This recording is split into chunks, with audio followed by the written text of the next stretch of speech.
Hi நண்பர்களே! ரீசெண்டாக பார்த்தீங்கன்னா, நம்ம கோயில்ல 3ஆம் நாள் படைப்பட்டு சாப்பாடெல்லாம் விதவிதமாக பண்ணியிருந்தாங்க. அப்பளம், அதான் பொரியல் நிறைய பண்ணியிருந்தாங்க. பார்த்திங்கன்னா, நாங்களும் போயிட்டு சாப்பிட்டுட்டு வந்தோம். கரெக்டாக பார்த்திங்கன்னா, என் மாஸ்டர் பண்ணேன். இவர் தான் எங்கள் பெரிய மாஸ்டரு, இவர் எங்கள் அசிஸ்டன்ட் மாஸ்டரு. அடுத்து அப்படியே போனோம்னா, அந்த சைடு கோயிலுக்கு பின்னாடி காட்டுறேங்க. இதான் கோயில் பின்னாடி இப்படி தான் இருக்கும். அந்த சைடு மாடு குடிக்கிற தாலி, அப்படியே மேலே பார்த்திங்கன்னா, இந்த சைடில் வெத்தலை எல்லாம் இருக்குது. அடுத்து அப்படியே கோயிலுக்குள்ளே போகலாம் வாங்க. இதாக பார்த்தீங்கன்னா சீரியல்லாம் இப்போ தான் போட்டிருக்கோம். சேரில் உட்காந்துருக்கிறவர் இந்த சைடு மாமா, இவர் தாத்தா, அவர் எங்கள் தாத்தா. பார்த்தீங்கன்னா உள்ளே போயிட்டு இதுதான் எங்கள் சாமி, பெருமாள் சாமி, விநாயகர், கருடர். அப்படியே கோயில் சுற்றி வந்தால் அப்படி தான் இருக்குது. பார்த்துக்கங்க எல்லாம்.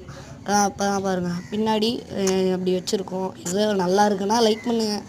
அடுத்தது அப்படியே பார்த்தீங்கன்னா வெளியே வந்தோம்னா இதுதான் எங்கள் சித்தியா. அந்த சைடு இருக்கிறது எங்கள் அத்தை, என் பாப்பாக்காரி.